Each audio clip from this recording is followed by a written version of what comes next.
My name is Eric Van Dam. I work for Kent ISD, and I'm reviewing Cisco Catalyst Center.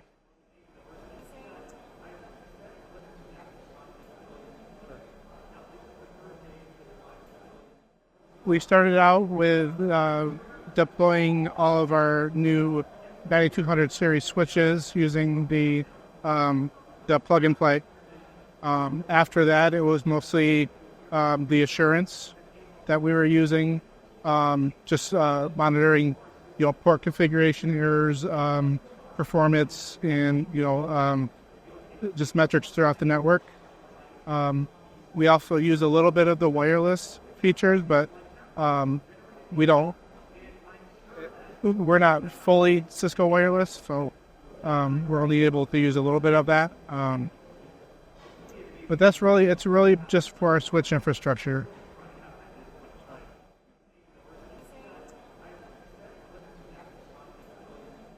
I really like the assurance. I like that, I can go through and find problems on the network that could be a mismatched VLAN between two interfaces, port errors like physical errors that would otherwise probably would need to wait for a customer to complain, or we have that.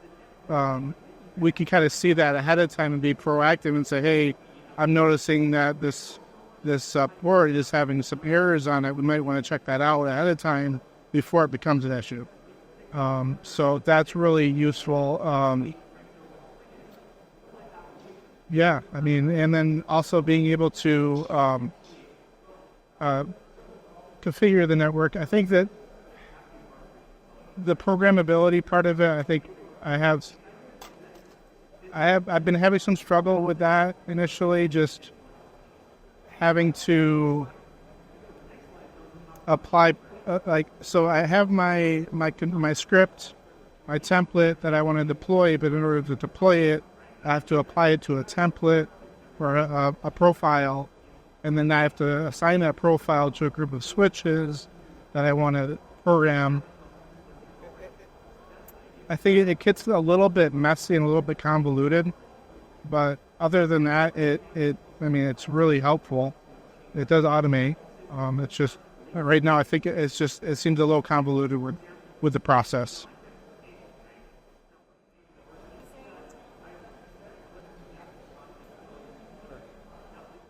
Pushing out the configuration, it can be a little bit tedious to go through those steps to apply the template to a network profile, and then apply that network profile to a group of switches at a specific site where I want to make a change. And I'm looking at this as more of it's a small change, where I feel like the switch profiles and the network profiles are more of a grand template for the entire switch, where I'm trying to make a minor adjustment to one little configuration. It becomes a little bit tedious.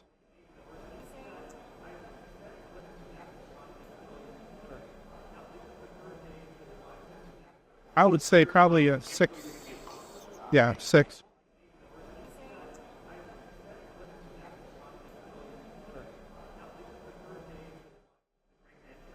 I think if you have, you have Cisco infrastructure and you are looking to do a big hardware install, per se, the plug and play feature is really helpful to be able to really quickly push out a config to a bunch of switches.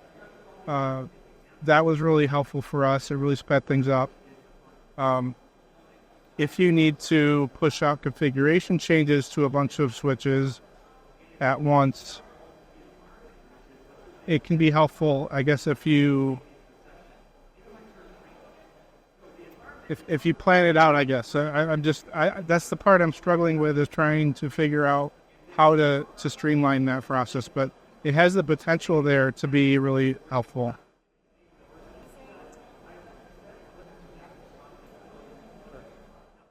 Yeah, I think just going back to that initial that switch refresh that we did when we installed all the new switches, I think that was the positive impact of being able to automate that or push out all the configs really quickly using the plug and play. That saved us a lot of time. I think it just made things easier a little bit with the plug and play and the automation and the programmability.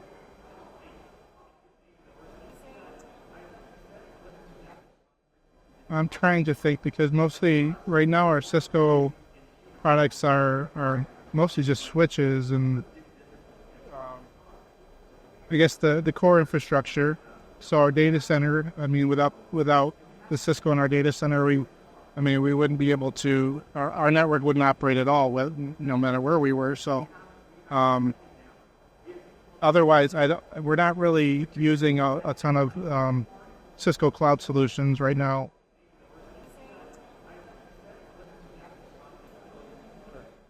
We started out with using Cisco Prime infrastructure, and we migrated to DNA Center or Catalyst Center from Prime infrastructure. We found that it wasn't apples to apples migration. It wasn't exactly, it wasn't a direct upgrade. There were a lot of key differences, but yeah, I think that was probably the most similar thing.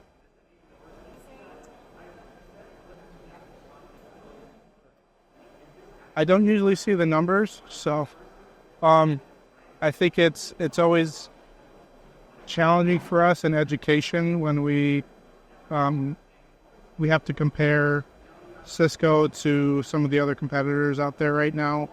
I am a Cisco guy. I love Cisco, but I don't always make that call. So, and a lot of times Cisco isn't the cheapest option, so it can be hard.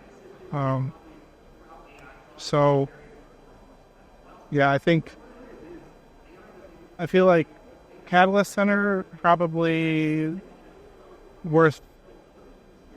I think that it gives a lot of good value for the price, from what I'm aware. So.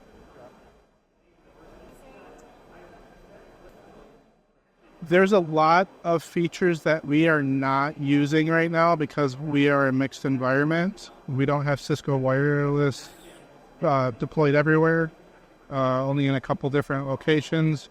We're not using Cisco ICE, which I believe is a critical component to really get the most out of Catalyst Center. So I feel like I'm not really prepared to answer that because I don't feel like we're using the product to its full capabilities right now. So for what we have been able to, use it for, it's done a really good job.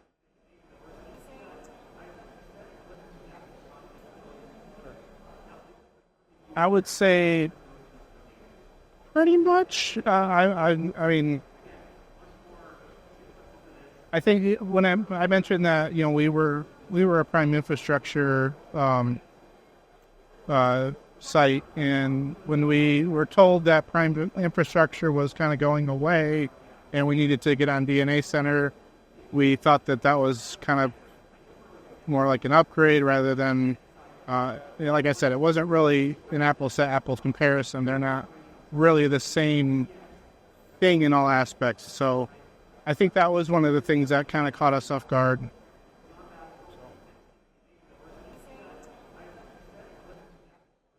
Yeah, I think so. Yeah. I think if I had to do it over again, I would try to make sure we got Cisco ICE with it. But yeah.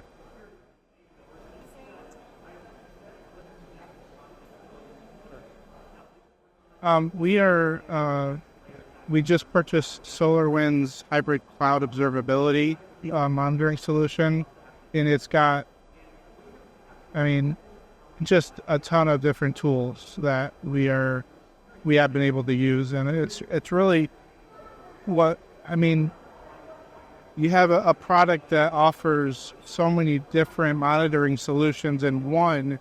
There's a downside, obviously. It might not do it might not do one thing particularly well, but when you're in education and you have a tight budget, it offers a lot of value that way. So we've been enjoying it. We've been getting a lot out of it.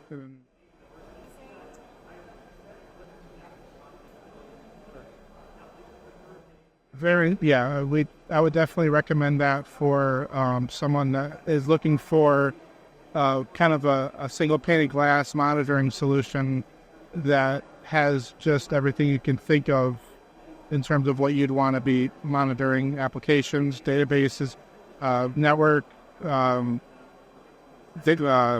Yeah, I mean, it's got everything you can think of. So.